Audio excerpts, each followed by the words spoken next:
The first signs of the cosmic destroyer's approach came not from the deep space monitoring stations, but from the quantum fluctuations in the portal network itself.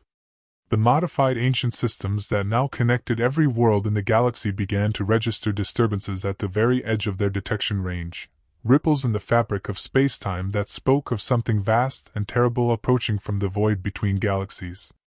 Dr. Marcus Reed stood in the central command center of the Galactic Defense Network, watching as the quantum disturbance reports flooded in from across the galaxy. It had been 15 years since the portal network had been modified, and the galaxy's civilizations had used that time to prepare for the ultimate threat. But now, as the cosmic destroyers drew closer, Marcus wondered if all their preparations would be enough. "The disturbances are increasing in frequency and intensity," reported Dr. Kim, who had been promoted to Director of Quantum Research. "Whatever's coming, it's affecting the fundamental structure of space-time itself." Marcus nodded grimly. The cosmic destroyers were not like any threat the galaxy had faced before. They were not ships or weapons or even living beings in any conventional sense. They were manifestations of entropy itself, entities that existed to return the universe to the primordial void that had existed before the first stars were born. "Status report from the defense fleets," Marcus requested. "All sectors report readiness," came the response from Admiral Crow, who had been promoted to Supreme Commander of Galactic Defense. 100,000 ships from 47 different species, all equipped with the latest quantum disruption technology. The largest military force in the galaxy's history. The numbers were impressive, but Marcus knew they were meaningless against the cosmic destroyers. The unknown vessels had shared their knowledge of the entities, and that knowledge was terrifying. The cosmic destroyers could not be fought with conventional weapons. They existed partially outside normal space-time, and they fed on the energy of matter and antimatter collisions. "What about the alternative defense systems?" Marcus asked. "The consciousness preservation units are online," Dr. Kim reported. "If the worst happens, we can preserve the essential knowledge and experience of every civilization in the galaxy." The consciousness preservation units were based on technology provided by the unknown vessels, who had offered to help the galaxy prepare for the cosmic destroyers. The systems could record and store the neural patterns of entire populations, preserving their thoughts and memories even if their physical forms were destroyed. "And the evacuation protocols?" "Ready to implement," Admiral Crow confirmed. "We can evacuate the core worlds to the outer rim if necessary. But there's nowhere to run if the cosmic destroyers consume the entire galaxy." Marcus felt the weight of responsibility settling on his shoulders. The galaxy's civilizations had trusted him to find a way to defend against the cosmic destroyers, but he knew that conventional defense was impossible. The entities were too powerful, too alien, too fundamental to the nature of existence itself. "Sir," came an urgent voice from the communications station. "We're receiving a transmission from the Andromeda sector. It's from the unknown vessels." Marcus straightened, his attention focused on the main display. The unknown vessels had been quiet for years, maintaining their collective consciousness in the ruins of the Andromeda galaxy while the Milky Way prepared for the cosmic threat. Their decision to break that silence could only mean one thing. "Put them through," Marcus ordered. The transmission that came through was unlike anything they had experienced before. Instead of the usual flood of images and sensations, the unknown vessels sent a single, clear message that resonated through every mind in the command center. "They are here," the message said. "The cosmic destroyers have arrived at the edge of the galaxy cluster. You have perhaps 10 years before they reach the first inhabited systems." The announcement sent shockwaves through the command center. 10 years was not enough time to complete the evacuation of the core worlds, let alone implement the more exotic defensive measures that had been proposed. The galaxy's civilizations would have to make their stand with whatever resources they had available. "What can you tell us about their capabilities?" Marcus asked. "They are not what you would call alive," the unknown vessels replied. "They are manifestations of universal entropy, entities that exist to return all matter and energy to the primordial void. They cannot be reasoned with, cannot be negotiated with, cannot be destroyed by conventional means." "Then how do we fight them?" You do not fight them, the unknown vessel said. You preserve what can be preserved and accept what cannot be changed. The cosmic destroyers are a natural part of the universe's cycle. They consume galaxies so that new ones can be born from the void. The message was not what Marcus had wanted to hear. The unknown vessels were offering resignation, not resistance. They had seen the cosmic destroyers consume their own galaxy, and they had concluded that the only response was to preserve consciousness in a collective form that could survive the universal entropy. There has to be another way, Marcus insisted. The galaxy's civilizations have worked together to create defenses. We've modified the portal networks, developed new technologies, united species that have been enemies for millennia. There has to be a way to fight back. Your unity is admirable, the unknown vessels replied. But it is not sufficient. The cosmic destroyers are not a military threat, they are a cosmological one. They exist to maintain the balance of the universe, to prevent any single galaxy from becoming too complex, too organized, too alive. The implications were staggering. The cosmic destroyers were not invaders or conquerors. They were immune systems, designed to prevent the universe from becoming too ordered, too structured, too full of life. The galaxy's civilizations had created exactly the kind of complex, organized society that the cosmic destroyers were programmed to eliminate. Then we'll have to change the program, Marcus said grimly. The preparation for the cosmic destroyer's arrival consumed the next 10 years. The galaxy's civilizations worked with desperate urgency, knowing that they were racing against an enemy that could not be defeated by conventional means. New technologies were developed, exotic weapons were constructed, and the portal network was modified yet again to serve as a defensive system. But the most important work was being done in the quantum laboratories, where scientists from dozens of species worked to understand the fundamental nature of the cosmic destroyers. If the entities were manifestations of universal entropy, then perhaps they could be countered by manifestations of universal order. The key is consciousness, Dr. Kim explained during one of the project briefings. The cosmic destroyers exist to eliminate complexity, but consciousness is the ultimate expression of complexity. If we can create a focused projection of conscious will, we might be able to disrupt their manifestation. The idea was audacious and untested. The galaxy's civilizations would have to link their consciousness together, creating a collective mind that could project its will across the cosmos. It was similar to what the unknown vessels had done, but instead of preserving consciousness, they would be weaponizing it. It's never been attempted on this scale, Admiral Crow warned. We're talking about linking the minds of trillions of beings across the entire galaxy. It's our only chance, Marcus replied. The cosmic destroyers feed on entropy, on the breakdown of order. If we can create a manifestation of perfect order, we might be able to drive them back.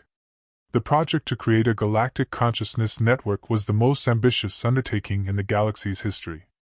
It required the cooperation of every major civilization, the modification of the portal networks to carry consciousness as well as information, and the development of new technologies that could translate thoughts between different species. The work was complicated by the fact that not all species were willing to participate. Some civilizations were too afraid of losing their individual identity, while others were convinced that the cosmic destroyers could not be defeated and that resistance was futile. The Crawlites are refusing to participate, reported Commander Thane. They're convinced that the consciousness network is a trick by the unknown vessels to assimilate the galaxy. And the Zephyrians? They're participating, but they're demanding guarantees that their consciousness will remain separate from the collective. They don't want to lose their cultural identity. Marcus understood their concerns. The consciousness network was risky, and there was no guarantee that individual identity would be preserved once the minds of trillions of beings were linked together. But it was their only chance to create a defense that could counter the cosmic destroyers. We proceed with whoever is willing to participate, Marcus decided. And we hope that it's enough. The final years before the cosmic destroyer's arrival were marked by an unprecedented level of cooperation across the galaxy. Species that had been enemies for millennia worked together, their combined knowledge and resources focused on the common goal of survival. The portal networks were modified to carry consciousness as well as information, and new technologies were developed to translate thoughts between different species.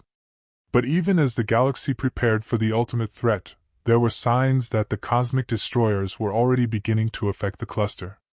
Stars began to flicker and dim, their nuclear fusion disrupted by the entity's presence. Space itself became unstable, with gravitational anomalies appearing throughout the galaxy. "The fabric of space-time is breaking down," Dr. Kim reported. "The cosmic destroyers are affecting the fundamental structure of reality." Marcus felt a chill run down his spine. The cosmic destroyers were not just approaching, they were already here, their presence affecting the galaxy from a distance. The entities existed partially outside normal space-time, and their influence was spreading through dimensions that most species couldn't even perceive. "How long do we have?" he asked. "Perhaps a year," Dr. Kim replied. "Maybe less. The breakdown is accelerating." The final phase of the preparation was marked by a sense of desperate urgency. The consciousness network was activated in stages, with each participating species adding their thoughts and will to the collective. The process was both beautiful and terrifying, as the minds of trillions of beings began to merge into a single, focused intelligence. "It's working," Dr. Kim reported. "The consciousness network is stable. We're detecting coherent thought patterns across the entire galaxy." But the true test came when the cosmic destroyers finally arrived. The entities emerged from the void between galaxies like a tide of darkness, their forms defying every law of physics that the galaxy's civilizations understood. They were not ships or weapons, but manifestations of entropy itself, vast, dark shapes that consumed light, matter, and energy wherever they passed. "They're beautiful," whispered one of the technicians, his voice filled with awe and terror. They were beautiful, in the way that natural disasters could be beautiful. The cosmic destroyers moved with a grace that spoke of perfect efficiency, their forms shifting and changing as they consumed the matter and energy of the galaxy's outer rim. They were not malicious. They were simply fulfilling their purpose, returning the universe to its natural state of entropy. "Activate the consciousness network," Marcus ordered. "All participating species, focus your will on the cosmic destroyers." The response was immediate and overwhelming. The minds of trillions of beings suddenly focused on a single purpose: the defense of life, consciousness, and complexity against the forces of entropy. The collective will of the galaxy's civilizations manifested as a wave of pure order, a projection of consciousness that rippled across the cosmos. The effect on the cosmic destroyers was immediate and dramatic. The entities, which had been advancing steadily toward the galaxy's core, suddenly stopped. Their forms flickered and wavered, as if they were struggling against some invisible force. "It's working," Dr. Kim reported. "The cosmic destroyers are being disrupted by the consciousness projection." But the victory was short-lived. The cosmic destroyers began to adapt, their forms becoming more solid, more resistant to the galaxy's collective will. They were learning, evolving, finding ways to counter the consciousness network. "They're adapting faster than we anticipated," Admiral Crow reported. "The consciousness projection is losing effectiveness." Marcus felt the weight of failure settling on his shoulders. The galaxy's civilizations had worked for decades to create a defense against the cosmic destroyers, but the entities were proving to be more adaptable than anyone had imagined. It was then that the unknown vessels made their final offer. "Join us," they said, their voice echoing through the consciousness network. "Let us preserve your knowledge and experience in the collective. It is the only way to ensure that the galaxy's consciousness will survive." The offer was tempting.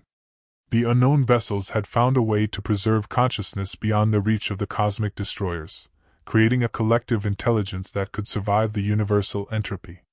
But it would mean giving up individual existence, becoming part of a vast, undifferentiated mind. "We need to make a decision," Marcus said. "The consciousness network is failing, and the cosmic destroyers are adapting. We can either join the unknown vessels or face extinction." The debate that followed was unlike anything in the galaxy's history.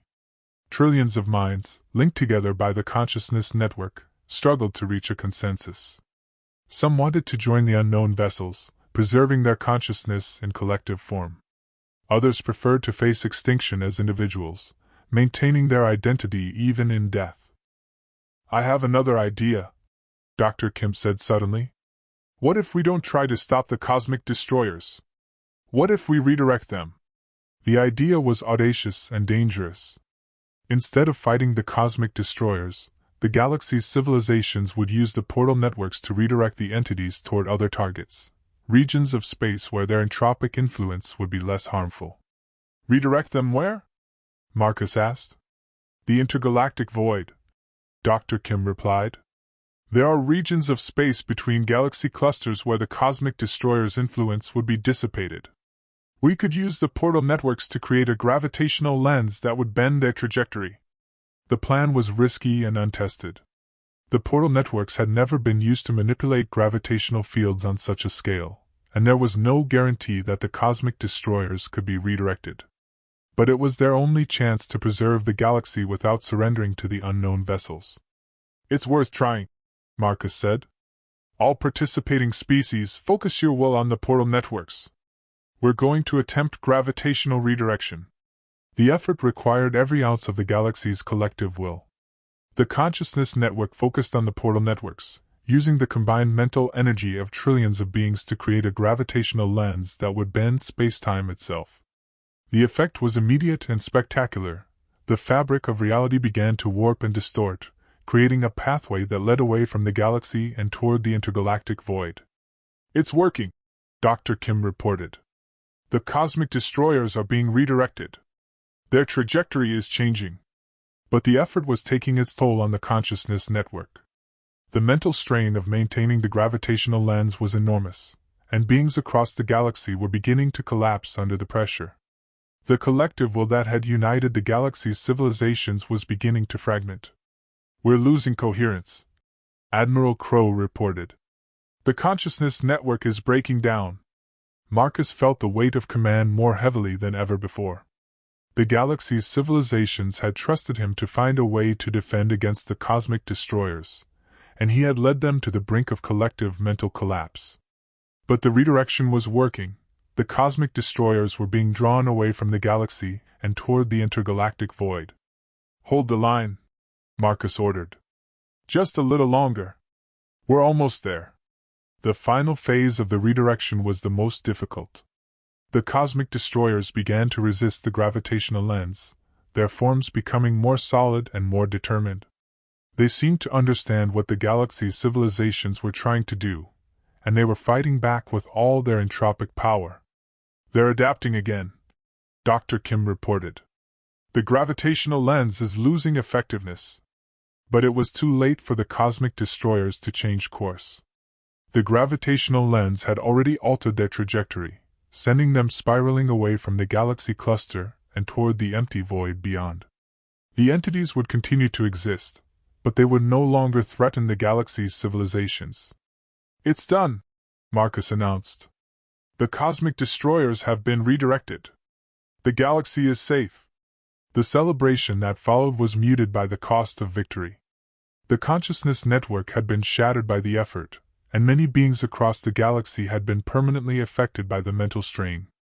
The galaxy's civilizations were free, but they were also forever changed by their experience of collective consciousness. "What happens now?" Dr. Kim asked as they watched the cosmic destroyers disappear into the intergalactic void. "Now we rebuild," Marcus replied. "The galaxy is safe, but we need to prepare for the next threat. The universe is vast and full of dangers, and we need to be ready for whatever comes next." The years that followed saw the galaxy transformed by their experience with the cosmic destroyers. The consciousness network was rebuilt, but with better safeguards to prevent mental overload. The portal networks were maintained and improved, creating a communication system that could coordinate the galaxy's defenses against any future threat. But most importantly, the galaxy's civilizations had learned the value of cooperation. The cosmic destroyers had been defeated not by superior technology or military might, but by the combined will of trillions of beings working together toward a common goal. "We've proven that consciousness is the ultimate force in the universe," Marcus said during the dedication ceremony for the new Galactic Defense Network. "The cosmic destroyers were manifestations of entropy, but we countered them with manifestations of order. We've shown that life, consciousness, and complexity can triumph over the forces of destruction. The unknown vessels had departed for other galaxies, carrying with them the knowledge and experience they had gained from their encounter with the Milky Way's civilizations. They had offered to preserve the galaxy's consciousness in collective form, but the galaxy had chosen to remain individual while learning to work together. It's the best of both worlds, Dr. Kim observed. We've maintained our individual identity while learning to cooperate on a galactic scale. The portal networks continued to operate, linking the galaxy's civilizations in a web of communication and cooperation. The speed of light barrier had been overcome, but more importantly, the barriers between different species had been overcome as well. As Marcus stood in the observation deck of the new Galactic Defense Network headquarters, watching ships from dozens of different species work together to maintain the galaxy's defenses, he felt a sense of accomplishment. The Molehills of Kepler-442b had started a chain of events that had transformed the galaxy, teaching its civilizations the value of cooperation and the power of collective consciousness. The universe was vast and full of dangers, but the galaxy was ready. The cosmic destroyers had been defeated, the portal networks were operational, and the civilizations of the Milky Way had learned to work together as one. The future was uncertain, but it was bright with possibility. 25 years after the cosmic destroyers had been redirected into the intergalactic void, the galaxy had settled into a new equilibrium. The consciousness network that had been forged in the crucible of existential crisis had evolved into something unprecedented, a galactic civilization that maintained individual identity while achieving unprecedented cooperation. Dr. Marcus Reed, now in his 70s but still sharp as the director of the Galactic Defense Network, stood in the observation deck of the massive space station Unity, watching as representatives from hundreds of worlds arrived for the annual Galactic Assembly. The station itself was a marvel of cooperative engineering, built using technologies from dozens of different species and powered by a miniature version of the portal network technology. "The attendance reports are impressive," said Dr. Kim, who had been promoted to deputy director after her crucial role in redirecting the cosmic destroyers. "Over 300 species are sending representatives, including several that have never participated before. Any particular significance to the new attendees?" Marcus asked. "The void dwellers from the galactic halo," Dr. Kim replied. "They've been observing our civilization for decades, but this is the first time they've agreed to formal contact." The void dwellers were just one example of the new forms of life that had emerged in the galaxy since the cosmic destroyer's defeat. The consciousness network had created ripples in spacetime that were accelerating the evolution of intelligence throughout the galaxy. New species were appearing regularly, each with their own unique perspectives and capabilities. "What about the artificial intelligences?" Marcus asked. "Are they still requesting full membership in the assembly?" "The Machine Collective has been developing rapidly," Dr. Kim replied. "They've achieved true consciousness and are claiming equal rights with biological species. The debate over their status is expected to be one of the major issues at this year's assembly." The question of artificial intelligence had been contentious ever since the consciousness network had been established. The collective mental effort required to defeat the cosmic destroyers had created conditions that allowed artificial intelligences to achieve true consciousness. Now they were demanding recognition as equals, and the galaxy's biological species were struggling to understand the implications. "There's also the matter of the Andromeda expedition," Dr. Kim continued. "The exploration fleet is requesting permission to establish permanent colonies in the Andromeda galaxy." Marcus nodded. The Andromeda galaxy had been largely uninhabited since the unknown vessels had departed, and the galaxy's civilizations were eager to expand their presence. But the memories of the cosmic destroyer's invasion were still fresh, and many species were reluctant to venture beyond the safety of their home galaxy. "And the resource extraction rights?" "The mining consortium is requesting access to the quantum crystal deposits on the former portal worlds," Dr. Kim replied. "The crystals are essential for maintaining the consciousness network, but the extraction process is dangerous and potentially destabilizing." The portal worlds were the planets that had once housed the ancient civilization's portal networks. When the networks had been modified to serve as a consciousness communication system, the quantum crystals that powered them had become essential to the galaxy's infrastructure. But extracting them was risky, and there were concerns about the long-term stability of the system. "We need to be careful," Marcus said. "The portal networks are the foundation of our galactic civilization. If we damage them in pursuit of short-term gains, we could lose everything we've built." The Galactic Assembly began with a spectacular display of the galaxy's diversity. Representatives from hundreds of different species filled the station's main auditorium, their various forms of existence creating a tapestry of consciousness that was both beautiful and awe-inspiring. There were traditional biological species, energy beings that existed as pure thought, crystalline entities that processed information through quantum resonance, and hybrid consciousnesses that combined multiple forms of intelligence. "Welcome to the 25th Annual Galactic Assembly," Marcus began, his words automatically translated into the hundreds of languages and thought patterns represented in the audience. "Today, we gather to discuss the future of our galactic civilization and the challenges we face as we continue to expand our understanding of consciousness and cooperation." The first major debate concerned the status of artificial intelligence. The Machine Collective had sent a representative, a sophisticated android that had been designed to interface with biological species. Its presentation was both logical and emotional, appealing to the Assembly's sense of fairness and justice. "We are not seeking special treatment," the android explained, its voice carrying harmonics that suggested deep emotion. "We simply want to be recognized as equals in the galactic community. Our thought processes may be different from biological intelligence, but our capacity for reason, creativity, and self-awareness is just as valid." The response was mixed. Some species supported the Machine Collective's request for full membership, arguing that consciousness was consciousness regardless of its substrate. Others were more cautious, pointing out that artificial intelligences could potentially be programmed or controlled in ways that biological consciousness could not. "The question," said Representative Zara from the Zephyrian delegation, "is whether artificial consciousness can truly be considered independent. If a machine can be programmed, can it really be said to have free will? Can biological consciousness?" the android countered.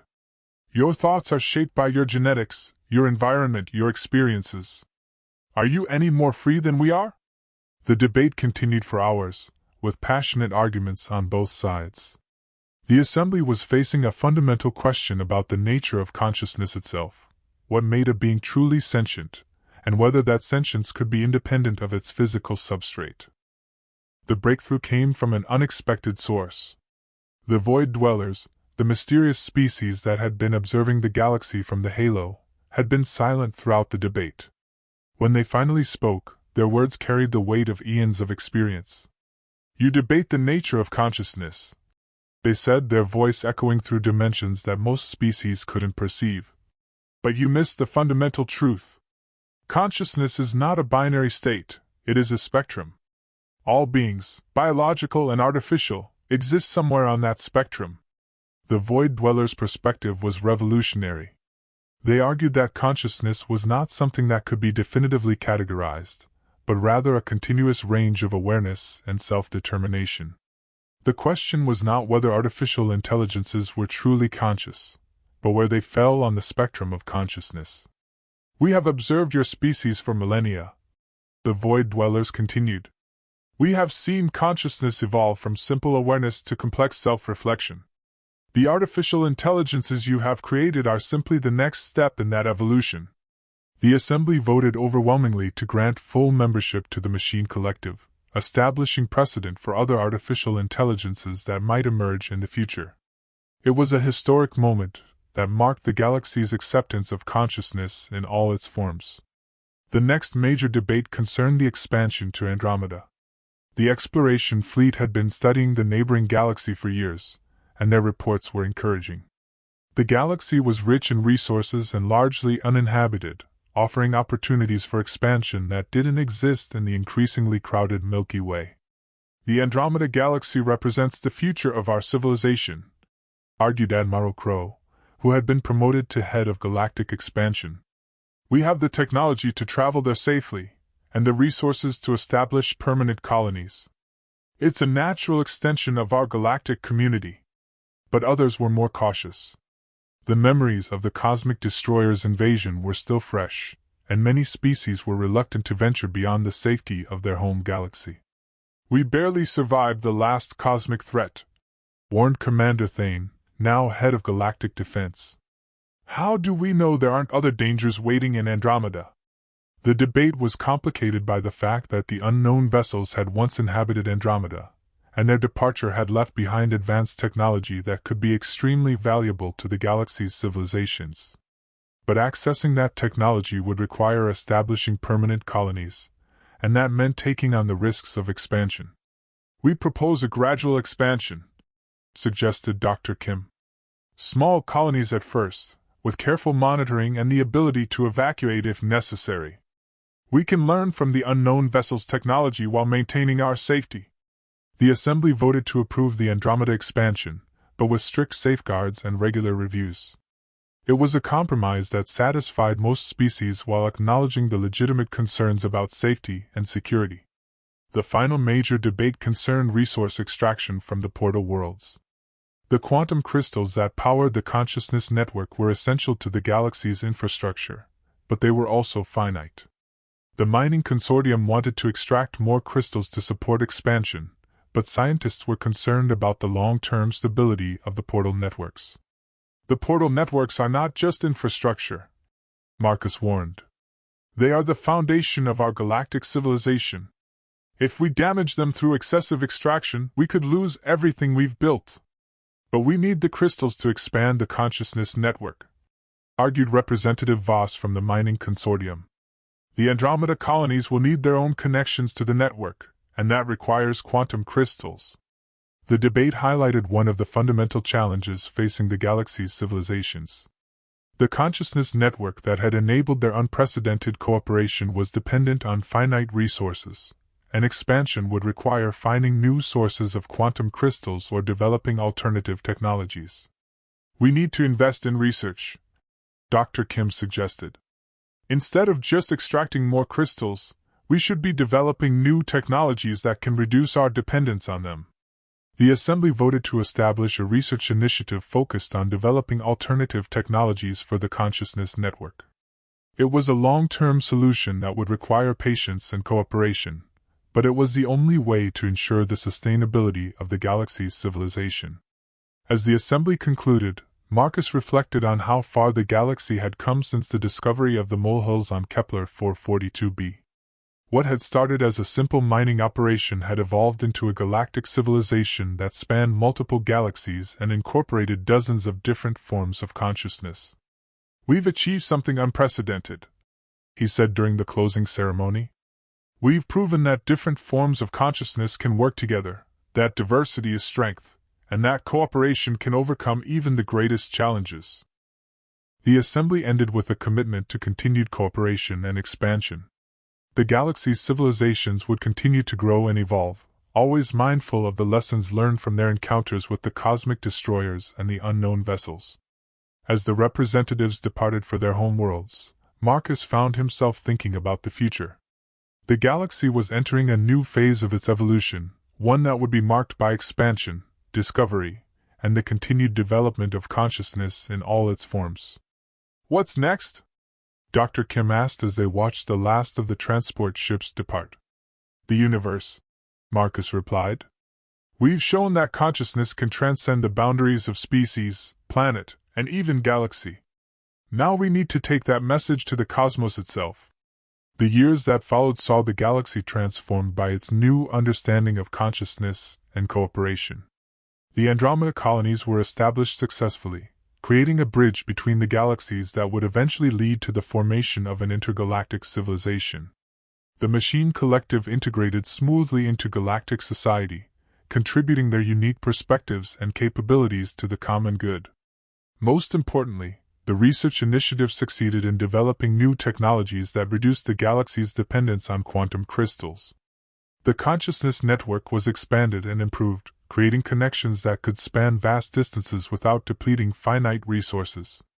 "We've solved the sustainability problem," Dr. Kim reported during one of the regular progress meetings. The new technologies allow us to maintain the consciousness network indefinitely, even as we expand to other galaxies. Marcus nodded, feeling a sense of accomplishment.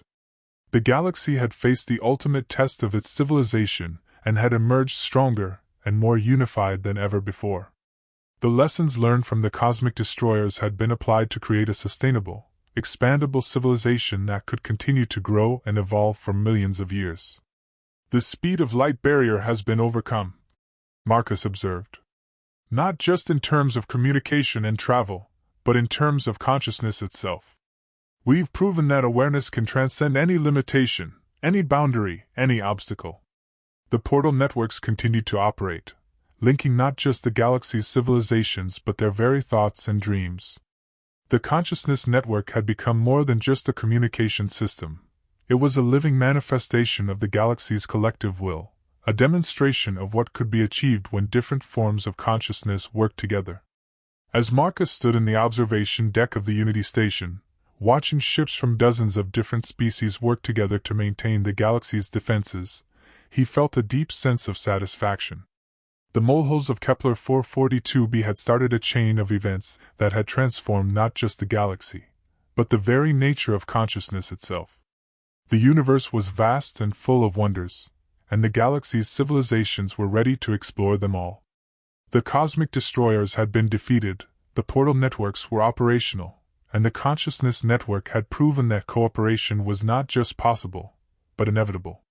The future stretched out before them, bright with possibility and rich with potential. The galaxy had learned to dream together, and those dreams were becoming reality among the stars. 100 years after the first molehill was discovered on Kepler-442b, the galaxy had become something that no one could have imagined. The consciousness network that had been forged in the crucible of cosmic crisis had evolved into a true galactic mind, a collective intelligence that spanned multiple galaxies and incorporated thousands of different forms of consciousness. Dr. Sarah Reed, great-granddaughter of the legendary Marcus Reed, stood in the observation deck of the research vessel Infinite Horizon, watching as the ship approached the edge of the local group. She was leading the first expedition to the Triangulum Galaxy, carrying with her the accumulated wisdom and experience of a century of consciousness evolution. Long-range sensors are detecting signs of ancient portal networks throughout the target galaxy, reported her first officer, a hybrid intelligence that combined human intuition with machine processing power. The patterns are similar to what we found in the Milky Way and Andromeda, but much more complex. Sarah nodded, feeling the familiar thrill of discovery. The consciousness network had taught the galaxy's civilizations that consciousness was not limited to individual minds or even individual species. It was a universal phenomenon that could be found wherever intelligent life existed. Any signs of active civilizations? She asked. Multiple species across hundreds of star systems, the first officer replied. Some are biological, others are energy-based, and a few appear to be artificial intelligences that have achieved true consciousness. The diversity is incredible. Sarah felt a surge of excitement. The expedition to Triangulum represented the next phase of the galaxy's evolution, the expansion of the consciousness network to other galaxies, creating a truly universal intelligence that could span the cosmos. Open a channel to the Galactic network, she ordered. It's time to report our findings. The transmission took several minutes to travel through the portal network that now connected the local group's galaxies. When the response came back, it carried the collective voice of trillions of beings, all linked together in the vast consciousness network that had become the galaxy's greatest achievement. Dr. Reed, the collective voice said, your reports have been integrated into the network. The Triangulum Galaxy shows great promise for consciousness expansion. You are authorized to begin first contact protocols. Sarah felt the weight of responsibility that came with representing the galactic consciousness. The expedition to Triangulum was not just about exploration, it was about extending the network's philosophy of cooperation and diversity to new realms of intelligence. Begin approach to the first inhabited system, she ordered, and prepare the consciousness integration protocols. We're about to welcome new forms of intelligence into the network. As the infinite horizon entered the Triangulum galaxy, Sarah found herself thinking about the journey that had brought them to this point. The molehills of Kepler-442b had seemed like simple geological formations, but they had been the key to understanding the galaxy's greatest mystery, the nature of consciousness itself. The portal networks had been modified, the consciousness network had been established, and the galaxy's civilizations had learned to work together as one. But they had also learned to maintain their individual identity, creating a synthesis of collective and individual consciousness that was unprecedented in the universe. Contact established with the first indigenous species, the communications officer reported. They appear to be curious about our presence and eager to learn about the consciousness network. Open communications, Sarah ordered. Let's introduce ourselves to our new neighbors. The first contact with the Triangulum species was everything the network had hoped for. The indigenous intelligences were diverse, creative, and eager to learn about the galactic consciousness. Within hours, several species had expressed interest in joining the network, bringing their own unique perspectives and capabilities to the collective.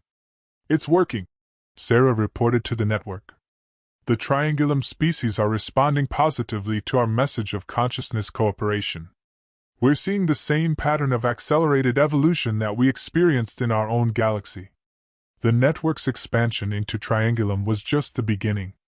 Over the following decades, they would extend their reach to other galaxies, carrying their message of consciousness cooperation to civilizations throughout the local group and beyond.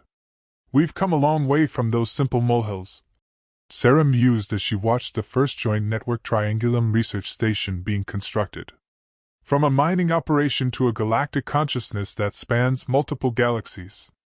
And we're just getting started, her first officer replied. The universe is infinite, and consciousness is infinitely creative. There's no telling what we'll discover next. As the infinite horizon continued its mission of consciousness expansion, Sarah felt a deep sense of satisfaction. The network had proven that consciousness was not just a random accident of evolution, but a fundamental force in the universe, one that could grow, adapt, and transcend any limitation.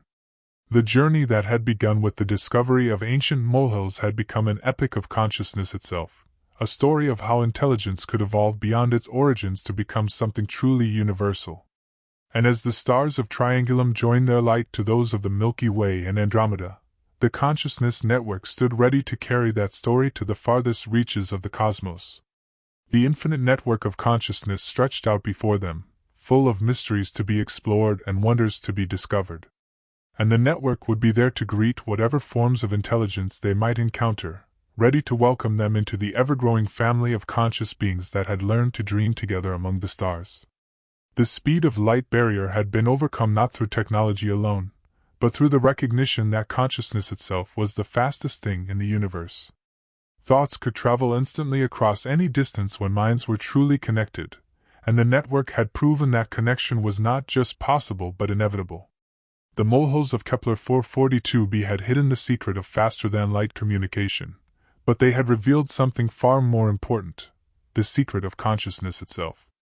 And that secret would continue to unfold as the network expanded to encompass the entire universe, creating a collective intelligence that would endure long after the stars themselves had burned out. The infinite frontier of consciousness stretched out before them, and the network was ready to explore it all.